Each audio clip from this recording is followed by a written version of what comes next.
Hello, magandang buhay. Pastor Dan and Pastor Alita. Happy Pastors Appreciation Month po. Salamat po na nandyan kayo palaging gumagabay at nagbibigay po palagi ng words of encouragement po. Kahit hindi man po kami perfecto, minsan pasaway, matitigas ang ulo, pero andyan pa rin po kayo palagi. Thank you din po kay God. Sana po lagi niya po kayong bigyan ng malulusog na pangangatawan, ilayo niya po kayo sa mga sakit, lalong-lalo na po sa araw-araw na kayo ay bumabiyahe, sana po ay pangunahan niya po kayo, iiwas po kayo sa mga aksidente.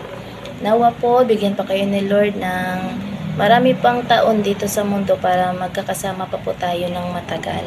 Ingat po kayo palagi. We love you po. Good morning, Pastora, Pastor. Happy Appreciation Day sa inyong dalawa po. Buong puso po kami nagpapasalamat dahil po sa kabutihan niyo sa amin. Alam ko po na kulang ang pasasalamat sa pagiging ama at ina ninyo sa amin.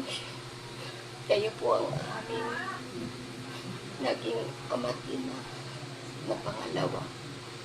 Na lahat na problema, nandyan kayo, lalo na sa mga anak ko. Alam ko po na kulang ang pasasalamat po namin sa inyo. Hindi ko po namin alam kung paano susunod. Pero sasabi ko po sa inyo, ano man po ang naiutos niyo sa akin, sabi niyo lang po. Dito lang po ako. Mas masabi ko lang sa inyo. Dahil yun lang din po ang may tutulong ko sa inyo. Pastor, hindi man ako palagi may maitulong sa inyo. Narito po kayo sa aming puso, sa aking puso. Kayo po ang aming naging ama at ina na pangalawa. Kaya, hindi na po namin makakalimutan ang mga ginawa niyong kabutihan sa amin. Kaya po salamat po sa lahat-lahat na walang sawa kayo sa amin nagpapaalala kung ano ang mabuti para sa amin. Appreciate po namin lahat. Bagamat po, inaamin ko na malaking pagkukulang ko po. Pero, ganun po talaga. Ganun ako eh.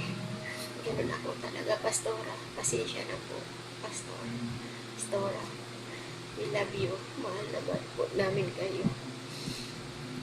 Salamat po. Happy Appreciation Day, Pastor. Thank you po sa lahat.